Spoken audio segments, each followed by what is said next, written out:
तमिलनाडु में जयललिता के निधन के बाद एआईएडीएमके ने यह दावा किया कि जयललिता की मौत की खबर सुनने के बाद सदमे से 77 लोगों की मौत हो गई। एआईएडीएमके के ट्विटर अकाउंट पर इसके बारे में पूरी डिटेल्स दी गई है। राज्य के अलग अलग हिस्सों में मरने वाले 77 लोगों की लिस्ट भी जारी की गई है। अन्ना द्रमुक ने मरने वालों के परिवार को 3-3 लाख रुपए की सहायता राशि देने का ऐलान भी किया। तमिलनाडु में नेताओं और अभिनेताओं के लिए लोगों की दीवानगी अक्सर देखी जाती है। जयललिता गरीबों के लिए अपनी योजनाओं की वजह से लोगों के बीच काफी पसंदीदा रही थी। महिलाओं के लिए भी जयललिता ने काफी योजनाएं लागू की और इसीलिए महिलाओं के बीच भी उनका सम्मान काफी रहा है।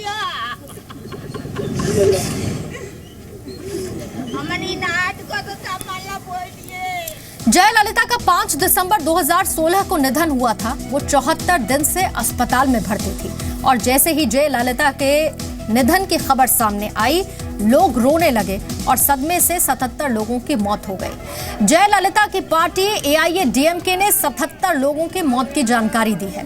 पार्टी ने कहा है कि मरने वाले व्यक्ति के परिवार को 3 लाख की सहायता राशि दी जाएगी। जयललिता के निधन के बाद पार्टी के ही एक पदाधिकारी ने आत्मदाह की कोशिश की थी, उसे भी 50,000 रुपए दिए जाएंगे। इसी तरह से पार्टी के ही एक सदस्य ने उंगलियां काट ली थी, जिसे 50,000 देने का ऐलान किया गया।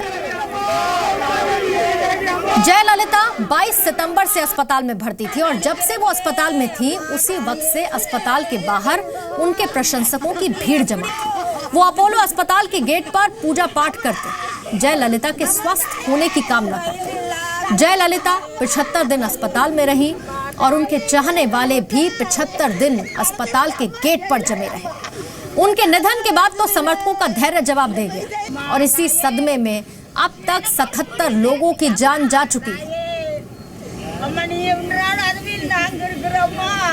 आखिर जयललिता को लेकर इतना क्रेज क्यों था? क्यों जयललिता अम्मा बन गई, जिनके गम में 77 लोगों की जान चली गई? ये सब कुछ कैसे हुआ?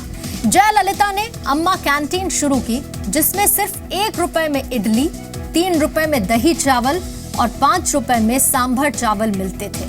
अम्मा पानी योजना, जिसके तहत सरकारी बसों में 10 रुपए प्रति लीटर पानी लोगों को मिलने लगा। लोगों को रियायती कीमत पर ताजी सब्जियां उपलब्ध कराने के लिए अम्मा सब्जी योजना शुरू की गई। खेतों से सीधे दुकान पर सब्जियां पहुंचाने का इंतजाम किया गया।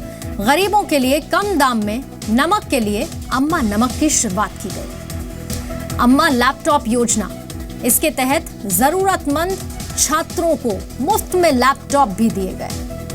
खाना बनाने में आसानी के लिए घर में काम करने वाली महिलाएं, कम आय वर्ग के बीच मुफ्त मिक्सर ग्राइंडर, फैन बांटे गए। नवजात बच्चों की देखभाल के लिए अम्मा बेबी किट में तौलिया, मच्छरदानी, बेबी ऑयल, शैम्पू, साबुन, नेल कटर जैसी जरूरत की चीजें दी गई। अम्मा सीमेंट के तहत ग्रामीण इलाकों में सिर्फ 190 रुपए प्रति बैग की कीमत पर सीमेंट दिया जाने लगा। अम्मा बीज योजना, सस्ते दाम में बढ़िया बीज दिए गए। रूफ गार्डन्स को बढ़ावा देने के लिए इस योजना की शुरुआत की गई। हर सरकारी अस्पताल में अम्मा फार्मेसी शुरू की गई, जिसमें बाजार से 10% कम कीमत पर दवाइयां दी जाती थी।